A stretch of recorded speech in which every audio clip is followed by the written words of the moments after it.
1 second.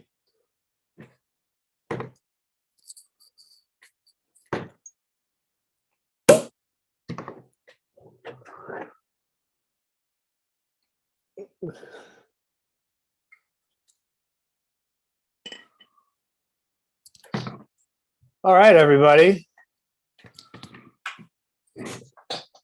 Congrats, the COVID cohort. We're here at the end of the semester. Congrats for creating throughout the whole semester and getting to this point. I got a Toni Morrison quote from her novel Home. All unasked questions multiplying like mold in the shadows. And that's kind of what this writing experience during the pandemic has been like. Writing is isolating in and of itself. Doing it during a pandemic, it's just that much more tougher. And hearing your all's work and being able to share my work has helped me get through things, provided community. So thank you to all my fellow COVID cohort for sharing your work and creating community. I appreciate you all. And that's what tonight's about. We're going to hear work from some courageous fellow creators. Let's get to it. We're going to start off with Mackenzie Waterson. Thank you so much, Bobby. Today I'm reading short fiction titled Scale, and it's inspired by a Julia Armfield story called Mantis. With my first blood, a scale appears, hard and iridescent in the soft skin below my arm. In bathroom mirror light, elbow raised, I press and prod, fingertips rusted from my discovery. They trace red. Blood soaks into the skin and blossoms more scales, reflecting blue and green. I wash my hands, and the scales spread.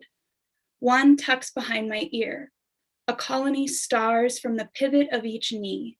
I ask my mother to buy me jeans. Childhood skirts won't hide the scales. At school, the boys yell to each other across the halls, smack hello, and sweat. We girls compare our summer discoveries. And we say, I'm a B cup now. My acne's horrendous. My mother won't let me use tampons. I've got a sleeve of scales, I want to say, and imagine pulling back the fabric at my wrist, the girls gasping at my jagged dark cuff of blue. The scales don't hurt, not as they grow onto my new breasts, not as they wrap from my heels to the soles of my feet. They are slick beneath my clothes, gliding as I move.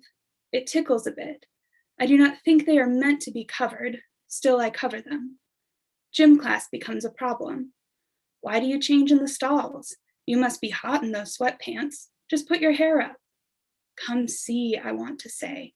Come slide your finger across my shoulder. Feel the cool. Slip a fingernail between scales. See them shift in your touch. It doesn't hurt. And the boys call out to the girls in shorts. The scales crest my jawbone, crawl up onto my cheek, scattered green among freckles. And my mother tells me to wear red because it goes great with green. Scales grow onto my lips, small and interlocking, flexible. They meet my hairline round the creases of my ear, and I am all scales, deep blue and green reflecting. And the girls whisper, he likes you. They point to a boy with golden hair. He smiles and looks away, but I buy a ticket for the dance anyway. My mother sews a dress. The school cafeteria bursts crepe and taffeta. The girls pull me into their throng. We dance close and laughing. They hold my arm, put their cheek to mine, grinning for photos, for boys watching from walls. Flashing lights bounce off my scales. And the boy grasps my hand. He pulls me from the press of girls. And in the place where his hand meets mine, my scales fade to soft, pale skin. He asks me to dance. The girls murmur, but I cannot hear their words. We dance slow, and every place his arm brushes mine, scales become flesh. I guide his hand to my back, low so there is dress fabric between us. I am hot. We go outside, and he brushes my cheek, a line of freckles returning beneath his palm. Better, he asks, and pulls me to him. Scales blend into my skin. And he kisses me, and my lips turn pink, and I run. He calls after me, but I don't stop until I reach the bathroom. In mirror light, I prod my cheek, newly soft, unscaled, squishy, and warm. My hands are patchwork scale and skin, and the spot on my back where he brushed his hand is moist with sweat, and it is not right. And the girls peek in the door, file into the bathroom. What's wrong? And then one breaks from the group, her dark hair smelling of her mother's perfume. She takes my hand warmly and traces fingers across my new skin. Up my arms and to my back she strokes. She trails up my neck to my cheekbone, and there along the path of her touch, my scales return, and a scale blossoms on her palm. Thank you. Great. Thanks, Mackenzie. It's like a greatest hits on a radio station when you hear someone's work that you've heard several times and you're a fan of. And you're like, oh, I love that song. Great job. Next, we have Hudson Hess. Hello. Yes. Okay. So to give you guys a little context, since this is part of a longer piece, this is from when I was living in Japan. I was visiting Tokyo, a 10-hour bus ride from my home in rural Fukui, and my planned bus was canceled. I had work in less than 12 hours. After a series of unfortunate events, I made it just in time for the last bus, and here's where we pick up. I was saved, except you need to purchase a new ticket, the bus station employee told me in Japanese. Oh, but I'm light on cash. The employee waved off my concerns. It's fine. We have an ATM here. I'll take you. You can take out the money and we'll hold the bus until you're ready to go. Everything was going to be fine, finally, I told myself in a mantra as we made our way to the ATM, soothing my own frayed nerves. Everything was going to be fine now. Just one big problem. In Japan, in certain places, ATMs close. Come 10 p.m., that was it, no cash until morning. There, in that bus station in the heart of Shinjuku, a huge, bustling hub of a city, turned out this was something the ATMs did. I tried my card 3 times just to be sure, my heart thudding in my ears every time I entered my PIN. Moreover, in Japan, bank cards are not at all the same thing as debit cards. There is absolutely no way to use them to process a payment. Can I use my credit card? I asked. I knew they weren't accepted everywhere in Japan, sure, but they've been accepted in more places than I'd expected when I moved there. Convenience stores took them, most major restaurant chains, hotels, shops. Nope, apparently not bus stations, though. The bus station employee smiled politely. But I have a ticket for the canceled bus. It was the same bus company, same bus route, the same night, surely. He was not smiling anymore. That is expired. Unless you can pay in cash for this bus ticket, then there's nothing I can do. But I'll be stranded, literally. This was the last bus. The trains had already stopped for the night. I have work in the morning. Please, I've already paid. And he was done talking to me. He waved for the bus to leave. Another bus came to take its place. I didn't know where that one was going, and I never would. I stood there for a minute with my mouth gaping until finally I just crumbled. I sank down on the ground with all of my bags and sobbed, that horrible, disgusting, ugly sob where snot ran from my nose and my face became bright red. The bus station employee paid me no mind through all of this. He smiled at paying customers, and like most everyone else, ignored me completely, walking through past me as though I weren't there. A young Japanese couple paused, staring, and after whispering to each other, started pointing and laughing like they were staring at an animal in a zoo. The girls snapped a picture before they had their fill of amusement and moved on. Turns out pride trumps desperation. I pulled myself up off the ground and glared at all of them, the couple, the bus station employee, all the people who tried to pretend they couldn't see me. I did my best to walk out of there with my head held high, even knowing I had nowhere to go. The train station had its gates down, and so did the shops nearby. I could have tried to take a taxi back to my hotel, I suppose, if I had cash. Besides, the first bullet train home was around 5 a.m. I'd get, 2-3 hours of sleep tops? So one option left. The tiny pillar of golden American culture, a sole bastion in the night, a 24-hour McDonald's at the corner across from the station. There was a bathroom and, more importantly, food. I had used a credit card there just a day ago. Hot, fresh fries, a big drink, a freaking burger. If nothing else, at least I'd finally get to eat something. When I got to the counter, card in hand and a smile on my face, the cashier, a boy who couldn't have been any older than 17, immediately frowned.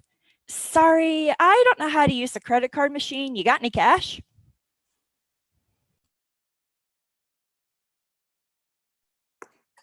It was great, Hudson. Thank you. All right.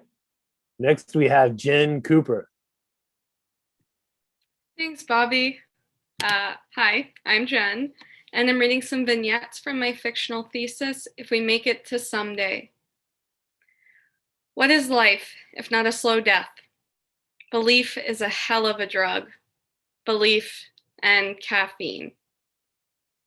Purgatory. I was a son to my father, our relationship a simple struggle of power. I told him I was buying myself a car in June of last year. He told me he wouldn't bail me out when I went bankrupt. I bought the car. He bought me an ice scraper for my windshield.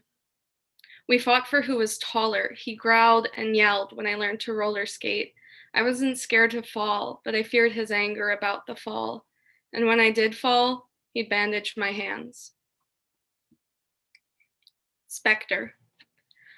I do not believe in believing in God. That is not to say I do not believe in God. But say I humor my mother and believe in God. What God am I believing in? The God who let my father's shouting mouth drive my mother to sleep in my bed when I finally left? How well do we know our parents? He played the drums in high school. I know this because I dated a drummer for 4 years that my father was fond of. So much so that he let the drummer stay at the house, waiting for me to come back from a post-breakup, post-fight walk. He listened to music really, really loud. I know this because on our drive to drop me off at school, the morning segment of Strange News on Q1043 Classic Rock pierced my eardrums when he started the car. He watches cooking shows. I know this because Guy Fieri and Emeril Lagasse were common guests in the living room, faces I saw as I walked to the kitchen to microwave myself a lean cuisine. He grew up in New York by New Paltz, where he met my mom at college. He liked the Mets, or at least claimed to, because my mom liked the Yankees. He hasn't talked to not Uncle John, the best man, in at least 5 years. He likes Kentucky bourbon barrel ale, but he can't drink it anymore. An interview. He wasn't ever happy when I fished for a memory in a braid riddled with damage from alcohol poisoning, benzo overdose, and drugs. So I tried to create one to verify the accuracy of my head. What do I know about my father? I asked him about fishing. He said that I could probably rent a fishing pole for cheap out in the Hamptons by the water. I said, maybe we can go fishing the next time he visits. And he said there's probably a big fishing market out here. I asked him about cooking, about any recipes he learned from Emeril. He said there was too much oil and butter in those shows, too much salt, and he can't eat that. I said, what about grilling? What about Bobby Flay? You like the grill. He said old fishing poles from Boy Scouts are buried at the back of the attic. I asked him about sports. Did he like sports? He used to take us to Yankee games. Has he watched any games? He said he could look up some places that might rent me fishing poles. An hour later, and I'm begging, did he like coloring books? Did he like puzzles or Sudoku or board games? Does anything make you happy? I asked. Do you have any passions? Do you like these home improvement projects that suck up your weekends? And do you like mowing the lawn? Do you think you'll get a cat again soon? He told me that he used to go fishing with his grandfather in the lake by his house when he was young. The Reaper. When I doubt God, faith beckons me with a crooked finger. Dying of is different than living with. Thank you. Yeah. Thanks, Jen. That was great. All right. Next, we have Carrie Cabral.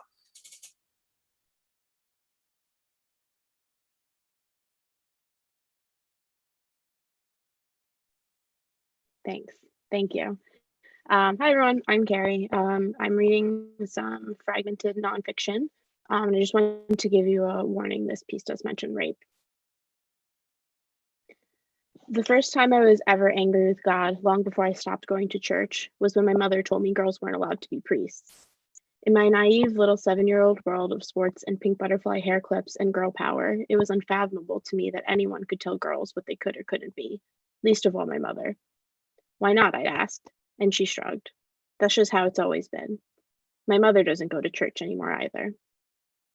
I have these names on a list. There are 6 of them, and I believe they should have consequences for their actions.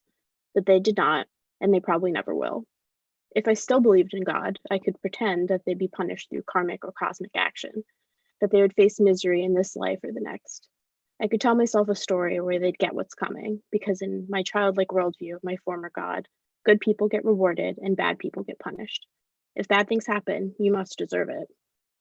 But tragedies, one after another, catapulting towards you before you have the chance to stand or to mourn or to breathe, teach you that what you deserve, good and bad, has almost nothing to do with what you get.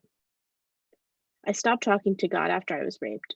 It didn't happen right away. At first, I turned to God for justice, since I knew even before I reported it that there would be no legal justice. Once it became clear that God couldn't deliver, my rage turned to grief, and I grew exhausted trying to reason through a God who supposedly had a purpose, but let this happen to me. A God who let it happen to 1 in 3 girls and women, 1 in fucking 3, who let it happen to thousands of children at the hands of God, or those who God had called himself to fulfill his message on earth. Pain is not holy. I spent a year furious, drunk, and self-destructive. Then I knew that there was only myself, one humble person born of billions of years of atoms and love and survival and hope, unyielding, unfathomable hope. Yes, only that. My rapist is an oil engineer in Texas. He has a wife and a son, and according to his online profiles, is a raging misogynist. It took me 8 years to Google him, 8 years to say his name. I don't think he will ever have the same problem with mine. After all, Harvey Weinstein got away with it for 30 years, Brett Kavanaugh was on the Supreme Court anyway, Congress let the Violence Against Women Act expire, and teen girls are still not allowed to wear spaghetti straps in school. What would he have to be afraid of?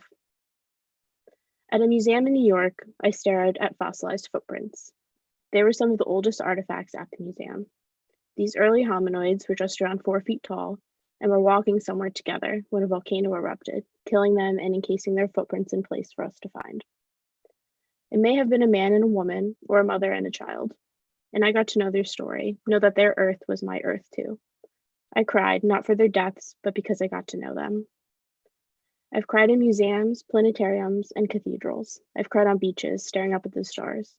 I've cried on subway platforms and on mountains and on airplanes and in theaters. I've cried in hospitals. I've cried on a narrow street in Naples where I pressed my hand to a brick wall and pretended that my great-grandmother's hand had been there once too. The other names on the list are the 2 friends who didn't believe me, a girl who harassed me, a man who didn't deserve my love, and God as a concept. After I was diagnosed with cancer, people sent me things. Cards, notes, most of them were religious. If the cards weren't about having faith, there were notes inside that said, innocently, I'm praying for you. Don't fucking pray for me. I wanted to scream it, to post it online, to paint it on the walls in cities I'd never visited. I was the one who'd survived before, and I would survive this too. Me and me alone. God did not deserve credit or recognition. He did not deserve their prayers. I had a bracelet with a St. Gregory charm, the patron saint of cancer. I held it gently in my palm, a part of me longing for the days when I was a child, that belief in God would be enough, when I thought if I prayed as hard as I could, God would give me a baby sister, or make a boy in my class like me, or make my parents fight less, or save my grandfather. And when those things inevitably failed, I could at least find comfort in having something to believe in. I put the bracelet of St. Gregory in my jewelry box. Instead, I took out my late great-grandmother's wedding ring. I held it in my palm. Grandma Carmela had immigrated from Italy when she was 8. She and her mother, a war widow, arrived penniless in New York. The patron saint of survival, when survival is all there is. Whether you're crossing an ocean or screaming curled into a ball in your shower, asking why the pain won't end, begging God to answer, demanding he be held to task for creating you as a second-class citizen, and for letting you be treated this way still after all this time, after all those grandmothers before you had proven that you were not. No, God would never have consequences either. We would have to be our own God. I slipped the ring onto my middle finger. Thank you, everyone. Thank you for sharing, Carrie. It's powerful. Next, we have Mary Manion. Hi. Thanks, Bobby. So I'm going to be reading an excerpt from a short story that I wrote last year in my first year in the program.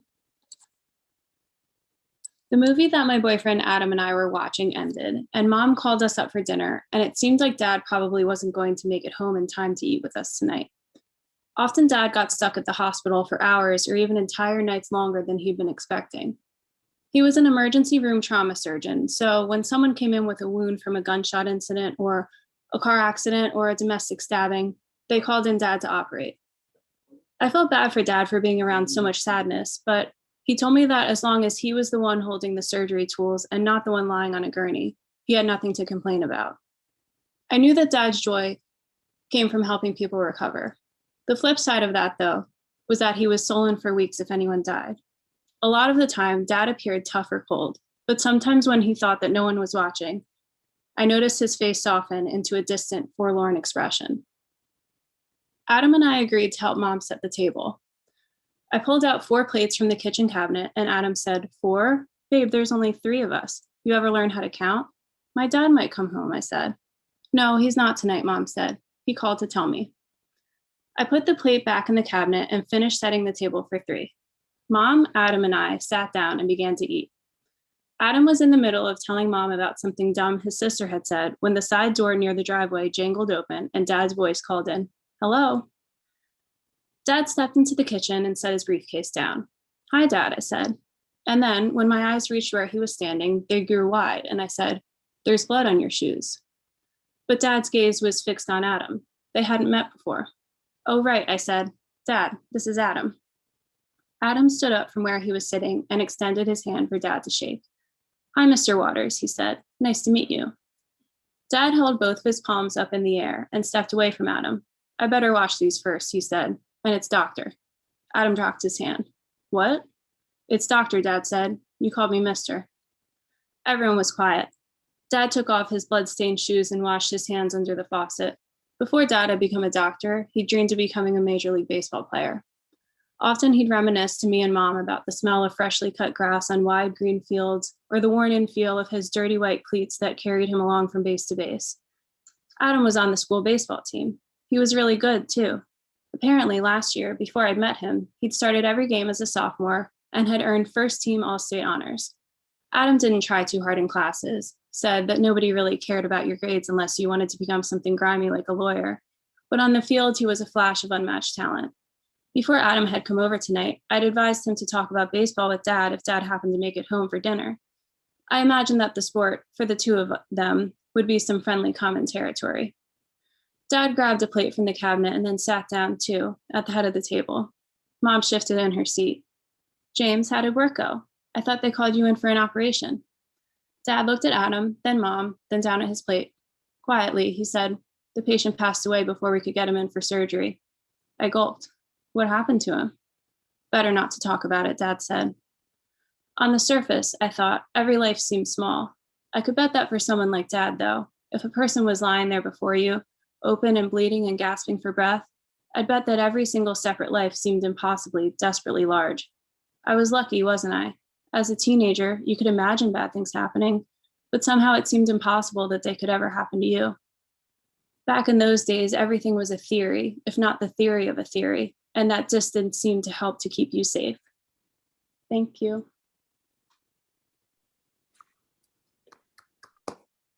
Thanks, Mary. All right, next we have William Stieglitz. Thank you. I'm going to be reading a brief excerpt from my thesis called Boiling Point. The novel is about a teenager named Eleanor and her mom, Lady Steam, a steam-powered android from the Victorian era, who is now starting a family in modern times. This excerpt is from when Lady Steam is celebrating Eleanor's birthday. Lady Steam left her gift upstairs. She flicked a switch on the wall, and the horizontal panels of the stairs bent to become a ramp. Lady Steam rolled up to the second floor, eager to bring excitement to Eleanor's face. For the longest time, the concept of birthdays was a most peculiar one to Lady Steam. The occasion of a 365.25-day interval having passed since one's birth had no obvious merits for celebration. Perhaps if it were a more mathematically stimulating interval, operating on a sequence such as a sub n equals radical log 365.25 n to the third, or even a sub n equals absolute value of secant 365.25 pi to the n, Steam could see cause for celebration. But a sub n 365.25 n did not seem to cut it. She needed it explained to her by Queen Victoria that birthdays were not a celebration of mathematics at all, but rather an annual day of appreciation for the individual in question. The explanation made sense, as in her experience thus far, people had been known to value appreciation, and the coinciding with the day of one's birth operated as a diversification method to minimize overlap between celebrations. It wasn't until she had a child of her own, however, that Lady Steam saw another value in the tradition of birthdays. For people in their genesis to go from nothing to something, to spontaneously exist with all the vivacity and movement coming from their own will, with all the potential for joy and curiosity and panic and love, and to enact it all without even the need for intention, that was something to celebrate. When Eleanor first came into existence, her expression was more confusion and soft wonderment than anything else. Steam could see it in her eyes panning across the hospital room from her to Nadia, blinking with surprise, not just that she could blink, but that it was as natural as something she could always do and had simply forgotten. Steam could see her have the same surprise with her arms, her chest, her legs and ankles, all of it in the span of seconds, before any of them could say a word. Steam felt a tightness in herself she could only describe as breathtaking, though she never had to take a breath in her life. Over time, as Steam saw just how much Eleanor could grow in her development, how she could do things she had never done before, how she could be both so changed and so much the same at the end of each year, Steam loved birthdays as a way to celebrate these feats. She felt like she got just as much out of them as Eleanor, if not more. No one had explained to her that celebrations were also for the parents, that this knowledge fit with how one-year-olds with no comprehension of festivities had birthday parties, and how birthdays became less important once children were old enough to live on their own. But even more than other parents, Steam was sure she needed the vicarious enjoyment of seeing how much her daughter could grow. Because despite all her efforts, it's not something she's sure she had ever really accomplished for herself. There was the present. Steam found the glittering red paper wrap box in her closet and brought it downstairs. Thank you. Great job, William. Thank you. All right. Next, we have Laura Renee Tucker.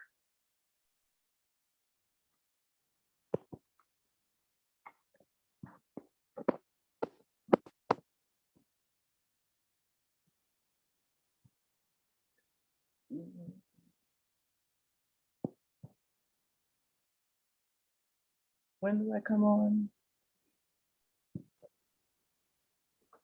Whenever you're ready, Laura, you're good to go. Okay, well, how do I get on? You are on. I'm You are on. live right now. I'm live. Hi, everybody. How are you? I'm reading from the East Hampton Star Guestworks. I did a writing in last semester that got on Guestworks, and it's called Caught Again. The Hampton Jitney didn't turn the corner of East 41st and Lex on time, which means a host of my fellow citiots were restless and indignant. You would think these New York patricians would equate a late 5 p.m. bus with rush hour's heavy traffic.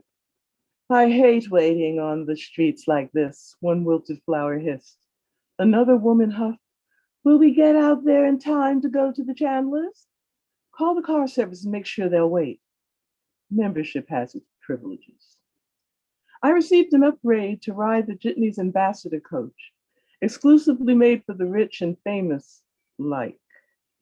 Men and women whose shoes cost as much as my rent paid a premium price to travel in a coach rather than a bus to have elbow room and not ride with the help or tourists. I have been traveling to Sag Harbor by the regular jitney for years, especially when I didn't want to drive or take the Long Island Railroad. Traffic on the Southern State Parkway could be gruesome, and the LIRR wasn't fun when sitting next to a young drunk pilgrim sliding out to a frat house rental in Hampton Bays. I liked the idea of not having to concentrate on the road. I would leave the driving to Ms. or Mr. Jitney and would even get a little bottle of water and a choice of munchies for my patronage. I guess we all deserve our privileges, no matter how small. Nonetheless, what was most interesting about the jitney were the people, from the elite to the eccentric. They would enter the coach, avoid migrating to the rear, and try to sit alone so not to risk rubbing elbows with another. I too would play musical chairs until I claimed my turf. Then I would use a secret weapon, a particular type of trope, to my advantage. I put on my sister don't want no stuff look and spread out like Jabba the Hutt. If I had to give away my adjacent seat, I would remove my belongings, flashing my relaxed, I'm harmless smile. It would usually be followed by a challenge to prove it. That's when the games would begin. In Flushing, the bus made the airport connection, a stop before the long haul to the Hamptons.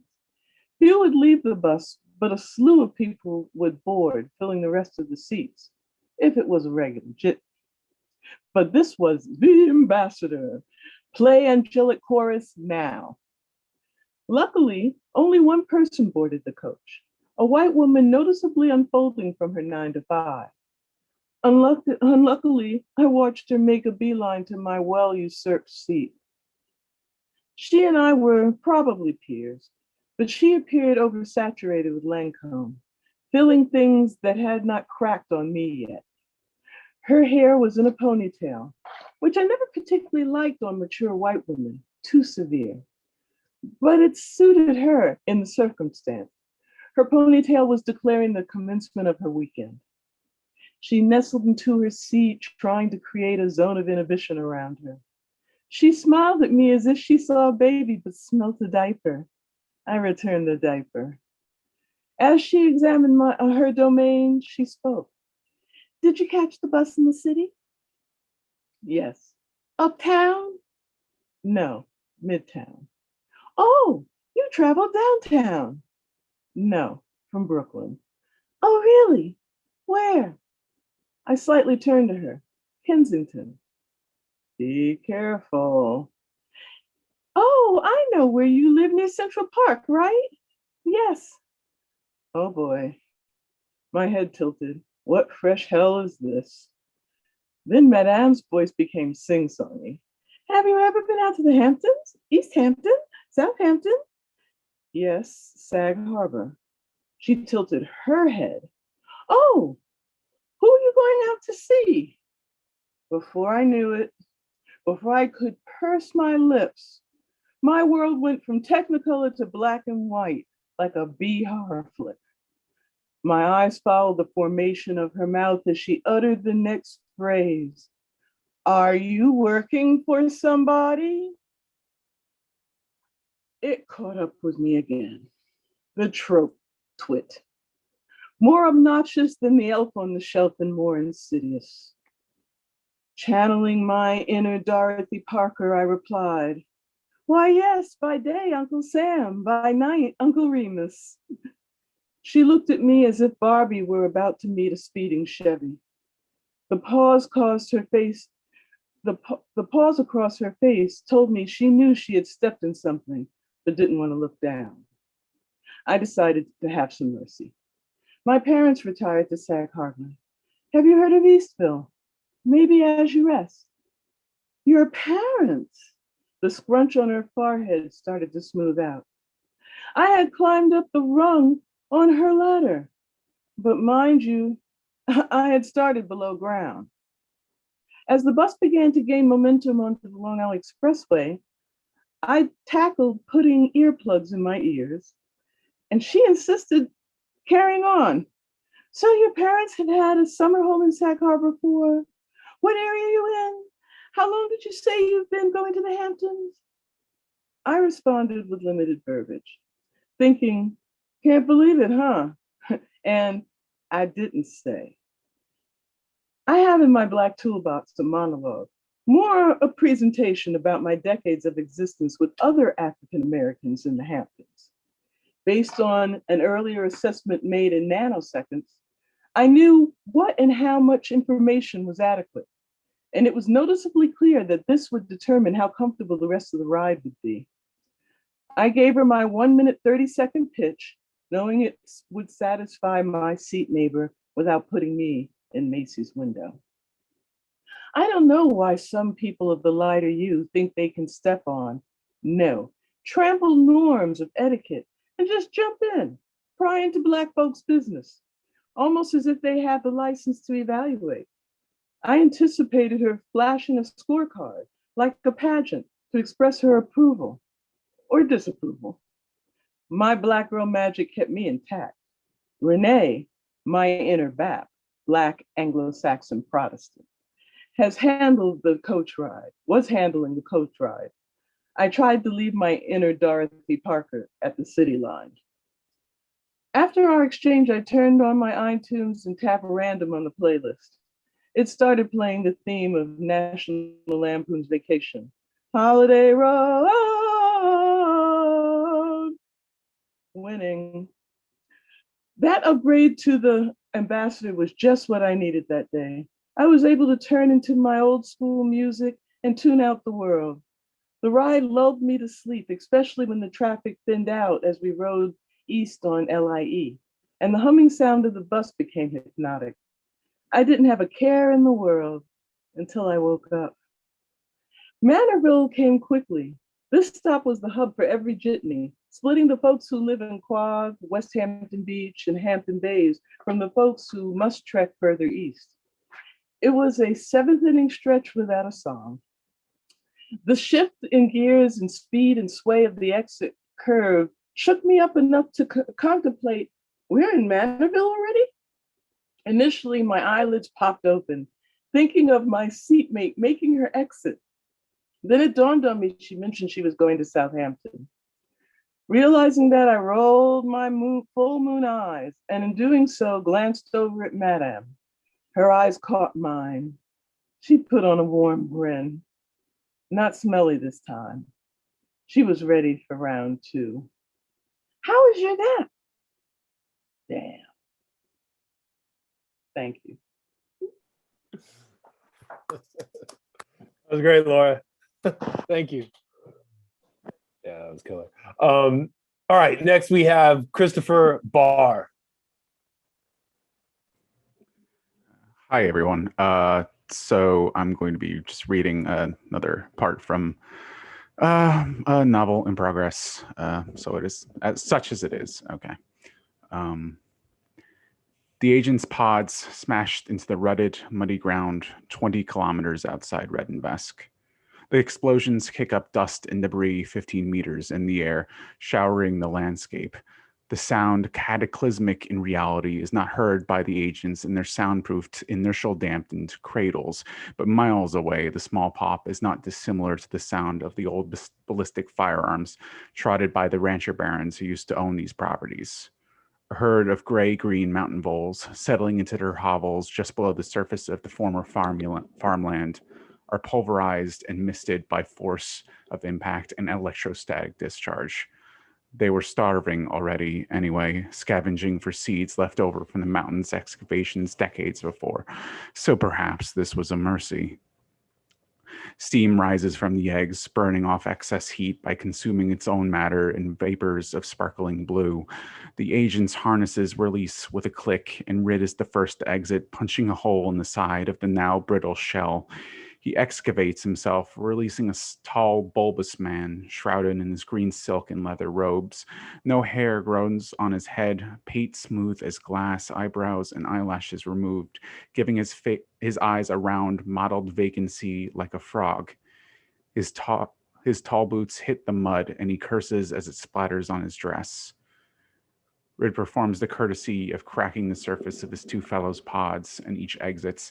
Nell's eyes, Red can see, are bleary, sunken in. Rid leads him out and gives him a cheerful whack between his shoulder blades. His hands are gloved red leather. The gloves themselves extend up through the sleeves of his robe. They cover a mesh bodysuit, fully enclosed, not breathable. Nell suppresses a scream as the hand touches him. Rid does not notice Nell's discomfort and shuffles towards Gon's pod. A scavenger bird, curious about the commotion in the otherwise barren landscape, flies overhead. It is sleek and dark, feathers the color of water in the night. Its eyes are hard black marbles. The agents do not notice it, but a stream of vapor from the pod's crash rises up to meet the bird, and it struggles for a moment, as if gasping. Its wings tilt, backwards, forwards, stricken with sudden inability to see or breathe. The bird falls, tumbling through thermal air pockets until it lands in a heap in front of Nell. Rid has finished tearing a hole in Gon's pod, and when he offers his hand, Gon brushes it aside and steps through herself. Her robes rustle with the barest hint of cold wind, sharp-edged azure with the patterns of ocean waves in a trim of sea green hide. Her black hair is trimmed down, placed into practiced taut nubs. Her black leather boots stick in the mud. The world around her is empty and barren, earthy and stinking of aged dried compost. A stone-made hovel, what might have been a tool shed or a farmer's rest area, stands abandoned and forlorn 30 meters out, bathed in splattered dirt and morning sun. There is a moment where she hopes to recognize the land, but there is nothing here. Gon looks down at her ruined boots. "We'll leave tracks," she says. "Well," says Nell, stepping back from the choking, clawing bird, "it wasn't my bright idea to land us in the middle of a shit field, was it?" Gon sighs. "It's irrelevant." Rid rubs his hands together. He's cold, even in all those layers. "Yeah, but what if they do look? Could start a rumor, footprints that come from nowhere." Gon is staring at the thrashing, dying clocker. A flash of concern, maybe, eclipses her face, but when her eyes meet Nell's, the sympathy evaporates, replaced again with vacant disgust. If somebody ventures out this far, they'll say it was ghosts, and if they don't, it doesn't matter. We'll be gone before anyone can find us. She turns and begins walking south, away from the rising sun, and says to the air around her, almost as an afterthought, "End."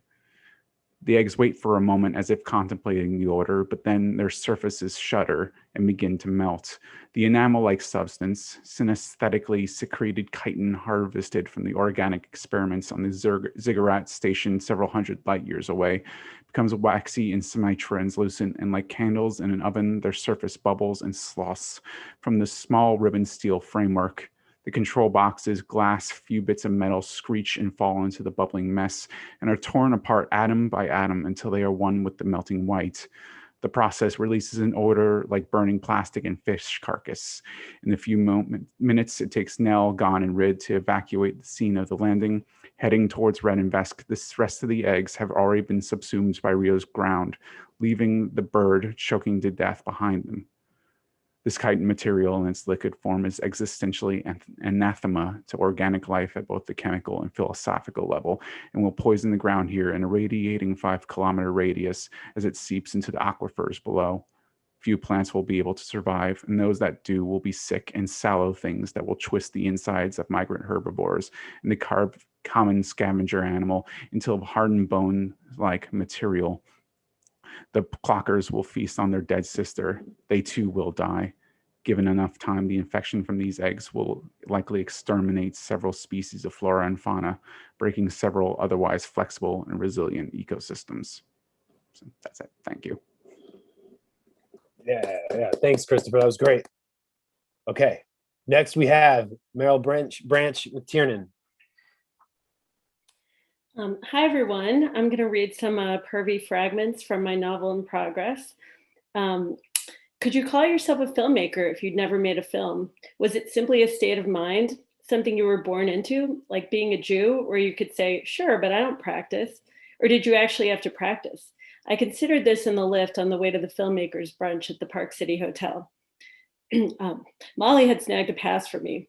A cinematographer she knew had left Sundance to go back to Mumbai, where her grandmother was dying. And now I was not just posing as a filmmaker, I was an Indian filmmaker. I don't look anything like Karishma Patel, I said. It's winter, she said. Everyone's a couple shades lighter. Nathan was a filmmaker in the sense that he'd actually made films. 2 before he met me and 1 while he was with me. But he ended up taking his name off the movie he directed during the year we spent dark hours together. They re-edited after he had his breakdown and got evicted, and he felt it was no longer in his voice. It made sense that he would erase himself from the project. He decided to erase that whole year. He might erase me if he could, but I was unerasable. You could spend all day rubbing me out with a red, nubby foot of a number 2 Ticonderoga, and I'd still be there. You could scratch a hole right through the paper, and I'd remain. At the brunch, there were grits and sausages and muffins and eggs Benedict. They had inexplicably run out of hollandaise sauce for the Benedict, and the waitstaff were extremely unapologetic. I was fine with it. Who had decided it was a good idea to douse eggs in egg sauce? Nathan's second film had debuted at the Austin Film Festival 6 months before he met me.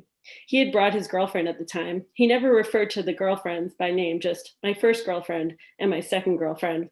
I'd gone through all the pictures that the internet had of him and found her standing next to him on the red carpet. I found your girlfriend, I told him. She is very pretty. My tall actress girlfriend, he said. I'd been auditioning for the role of third girlfriend, but he ended up giving it to someone younger. At the Bloody Mary bar, a girl with a leather vest asked me if I was a filmmaker. I'm a writer, I said. I have zero interest in directing, I told her. I could never let anyone else direct my work, she said. Why not, I asked. I fucked the thing into existence with my penis. And am I just gonna be some deadbeat dad, miss the pregnancy, miss the delivery? I don't think so. I never thought of it that way, I said. I took a bite of my eggs Benedict, which was perfectly fine without the egg sauce. Nathan didn't know how to poach an egg. Nobody knows how to poach an egg, he said. My ex did, I said. He was really good at it. It was how I retaliated against him for leaving his tall second girlfriend's jar of handwritten inspirational quotes on his bedside table. So I had to stare at her name and the word love while his penis was in my mouth. It sat down right next to the book I'd lent him on our second date called Difficult Men, about the difficult men of showbiz. Do you think I'm a difficult man? He asked. I don't know yet, I replied. A photographer came by and asked me to pose for the picture. I juggled my drink and my plate of ketchup and crumbs around so I could flip my hair. After the photographer snapped the picture and walked away, I remembered I was still wearing Karishma's pass around my neck. And if they wanted to find a way of identifying me, they'd say that the filmmaker, Karishma Patel, had been at the brunch. When the movie that Nathan made while he was still with his second girlfriend premiered in Buenos Aires, where it was filmed, he brought his third girlfriend. Her name was in the Argentinian paper, as the second one's name had been in the Austin Chronicle. I guess if I wanted my name to be in the paper, I'd have to make my own film to fuck it into existence with my own damn penis. Thank you. Well done. All right. Next, we have Amy Scheiner. Thanks, Bobby. I'm going to be reading something that's coming out in TSR. It's about what's going on at the border. So I hope this inspires you all to kind of to read more and to get involved. And these are just excerpts. They said Mary used to be on this street. I turned my head quickly, unsure of what I heard. In a tree, says Melba. One of the founders of Team Brownsville stops the car at an intersection. She continues the story. The locals in Brownsville say there's a tree on the street that looks like the Virgin on the bark. Everyone used to come here to see her. There was such a commotion. Melba changes the topic, but I'm still lost in thought. I can't hear her. I push my face against the car window to try to see if I can find the tree with the face of a woman. It's January 2020. I spend my time volunteering and witnessing, crossing between Mexico and America, listening to stories from the people I meet, both volunteers and asylum seekers alike. I don't have any friends or family in Brownsville or Matamoros. I didn't grow up in fear of hearing a knock on the door or watching my parents being seized from the only home I'd ever known. I never had to suppress my accent or change my name.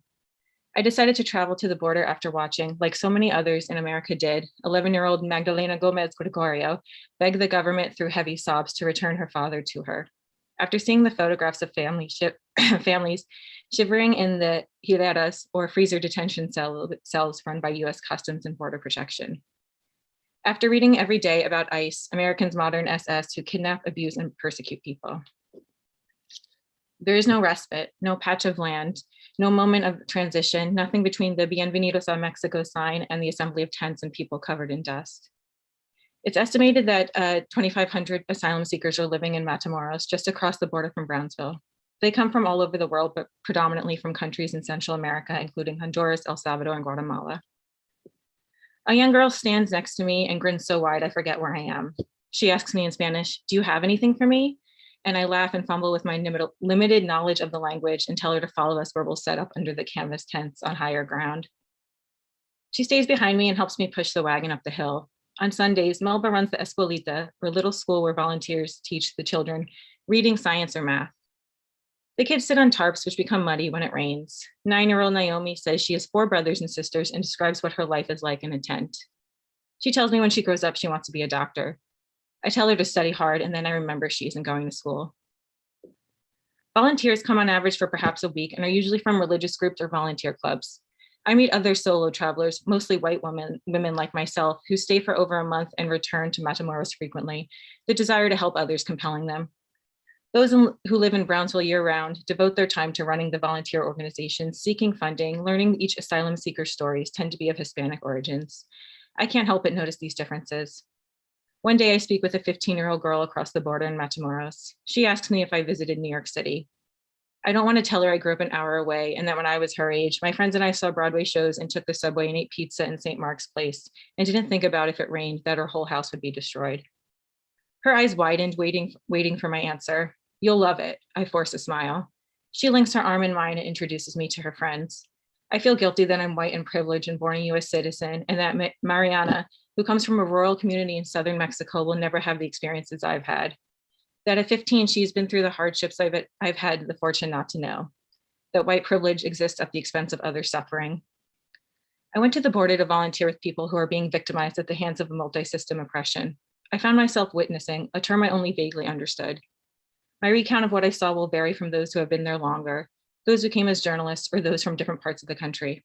My words will be different than those who see what is happening as justice served. Witness is not an impartial verb. Thank you. Thank you very much, Amy. All right. Next, we have Rachel Talbott. Thank you, Bobby. So this is a short called Girl Falling. 3 people see the girl falling.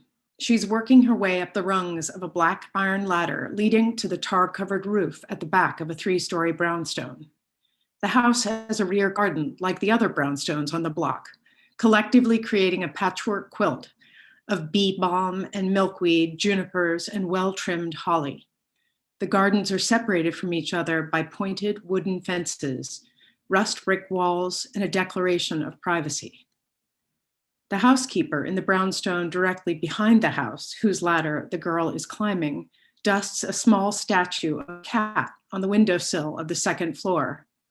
Crimson red curtains hang around the window, casting a warm glow on the parquet wood floor. The housekeeper shifts her weight, and the floor creaks like a sharp cry. The woman having an affair with the man in an adjacent brownstone dries herself after a shower. The man has left for work, but the woman lingers. She wants to write a note for him to find later, something sultry that only can be conveyed on paper. On the 1st floor of the tallest brownstone on the block, a young man practices piano. It is a buoyant composition, and his slender fingers make nimble hops up and down the keyboard. As he plays, he gazes at the English ivy clinging to the brownstone across the garden. A breeze is gradually exposing the pale undersides of the leaves as small waves are made when wind ripples over the surface of water. The girl's hand grips a lower rung of the ladder, while the other small hand reaches upward for the cool metal higher rung. Her patent leather shoe wobbles like a seesaw on a lower rung. The housekeeper uses a damp cloth to wipe the teeny specks of dust on the sloping curve of the cat's back. She hears muted piano music play and closes her eyes, trying to separate the notes one from the other and to recall where it is that she has heard the tune before. A drip of water from the woman's wet hair lands on the note she is writing. The black ink magnifies and then blurs a single letter, L. The woman is realizing she does not have words to write to the married man. She crumples the note viciously. Then the girl's heel slips. Her fingers strain. She takes a sharp intake of breath and falls. The housekeeper opens her eyes just as the girl passes the second floor window of the house across the garden. The woman's head appears out of the neck of her sweater in time to see a streak, the girl's yellow hair catching the afternoon light. The young man sees arms outstretched, skirt afloat, an Alice in Wonderland illustration, he thinks, suspended in space that is neither up nor down. The music stops. Thank you. Fantastic, Rachel. Thank you. Next, we have Michelle Matrishani.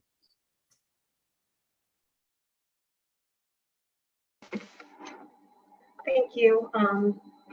The piece I'm going to read now is a fragment from a larger nonfiction work about looking for clues about my father's unspoken Vietnam experience. This one's titled Jane Fonda's Workout. Feel the burn, a commander's voice rallied through the television set. No pain, no gain, ladies. Hanoi Jane, you never felt a burn in your life, Dad heckled the bouncing purple image on the screen. That's Jane Fonda, Dad, I said as my mother's pelvis lifted and released to the cadence of porn-inspired workout music. I know who she is, sweetheart. Dad's voice became solemn. Her real name's Hanoi Jane. She looks good in stripes. They should have put her behind bars. This Hanoi Jane was quite beautiful for an old lady, and she seemed really invested in whether my mother's crotch was in shape. Why did Dad hate her? Decades later, after the cancer and way after he joined the crazy group, my father finally began talking about Vietnam, and then he never stopped. He started a robust collection of Army veteran pride patches he had sewn on a bomber jacket. Wearing the jacket was his version of body tattooing, an American flag on his right arm, an MIA flag on his left. Across his back, Vietnam veteran, the land that God forgot, and Dad's favorite, the one over his heart, 173rd Assault Helicopter Company. After seeing it at a county fair in Texas, my uncle bought my father a new patch, intended to be an addition to the embroidered billboard of my father's used-to-be secret life. It read, "I'll forgive Jane Fonda when the Jews forgive Hitler." Beginning with the fanfare of Jane Fonda's workout when I was 9, I soaked up our silent stance against Hanoi Jane. Hanoi Jane and Dad had a beef of some sort once upon a time ago. While that was Dad's and Hanoi Jane's business, I still checked the credits for surreptitious Fondas when I rented a film at the movie rental store. In college, when a bunch of us were going to see Single White Female starring Bridget Fonda, I used my calling card from the payphone outside the UA Theater. Nieces don't count, right, Dad? Go have fun, sweetheart. So I did. Over the decades, there have been resurgences of the Hanoi Jane narrative. Dad had already been home from Vietnam by the time Jane was reported visiting with the military of North Vietnam, specifically in the city of Hanoi. The press took a photo of her sitting on an anti-enemy aircraft gun. The fact that 10 years after she gave us all the FU, sitting on that gun, she was riding the gravy train brainwashing thigh-obsessed women like your mother, as if nothing had happened. It made me sick, Dad told me when I asked him if he would forgive Jane Fonda's latest apology to the Vietnam vets.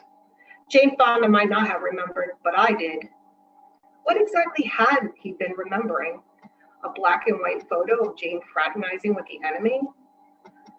Of all the clues I have had to uncover and consider in order to piece together what Vietnam meant or did to my father, and in an insidious way what it did to me, is it wrong that I feel grateful to Jane Fonda for giving us Hanoi Jane? Hanoi Jane offered my father an effigy toward which he could redirect his anger. His deep resentment of being a pawn in a murderous, senseless game was taken out on a sheltered, privileged Hollywood heiress, instead of on the government, instead of on his wife, instead of on me. Hanoi Jane was the red herring of blame, a false trail that led to a truth much more real. Hanoi Jane was an outlet, the only remnant of Vietnam that hadn't turned him inward. I realize now my father didn't hate Jane Fonda for sitting in protest on a machine gun. He hated her for how she made him feel while he watched her do it. Like a difficult child, Hanoi Jane gave my father a headache wrapped in a reality check. She made him question things he was not ready to question. Dad hated Hanoi Jane because Hanoi Jane was right. He just hated the way she went about saying so. What do we do with that? Dad asked me recently as we mulled over the infamous photo we pulled up on the internet. What do we do with what, Dad? With the fact that she was wrong, but she was right. The embroidered patch still sits on a shelf somewhere amongst Dad's other Vietnam memorabilia. Thank you. It was great, Michelle. It was powerful. Thank you. A better way to punctuate the evening with Ariana Mclean. Thank you. I hope I can punctuate it well. So I'm reading a piece that I've been working on in Amy Hempel's Fragments class this semester, and it's a work in progress, and I'm not even sure where the story's going, but you'll get to hear a little bit. The buzz of the electric tattoo needle and its accompanied welcomed pain lulled Madeline into a relaxed state. Tron was adding curling waves around the sea turtle on her left arm. It was starting to turn into a legitimate sleeve. Chelsea is loving her lessons with you, Tron interrupted. She's a good kid, plus she actually practices. It's been a rough year for her. Her little girlfriends have been such dicks. They basically disowned her from picking up the trumpet and joining band instead of doing orchestra with them. Those little shits. I'm just glad she has a badass like you to look up to.